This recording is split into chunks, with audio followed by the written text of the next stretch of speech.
À Alger maintenant, Elisabeth Borne entame la dernière journée de son déplacement. La Première ministre espère sceller la réconciliation entre la France et l'Algérie. La chef du gouvernement et son homologue algérien Aymen Benabderrahmane ont présidé ensemble un comité intergouvernemental, sorte de conseil des ministres franco-algériens. Voilà pour le symbole.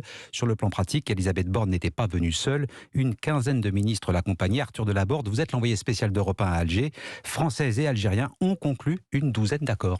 Oui, des accords de coopération dans l'industrie, le tourisme, l'artisanat, l'agriculture, la création de start-up ou encore la culture. L'occasion pour Elisabeth Borne de mettre en avant le signe fort envoyé par ce voyage, son premier à l'étranger. Cette visite à Alger ancre une nouvelle dynamique et un cycle durable qui profitera à nos deux peuples et leur jeunesse. Mais au-delà du symbole, il y a la présence de pas moins de 15 ministres français autour de la chef du gouvernement. Le bilan est finalement assez maigre. Pas d'annonce sur la question sensible des visas octroyés par Paris à l'Algérie. Rien non plus sur une éventuelle augmentation des livraisons de gaz vers la France.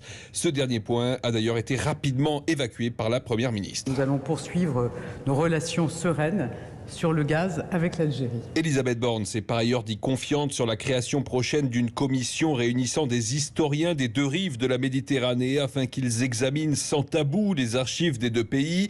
Elle conclura sa visite aujourd'hui, au programme notamment un déjeuner avec le président algérien Abdelmadjid Tebboune. Arthur Delaborde, envoyé spécial d'Europe 1 à Alger.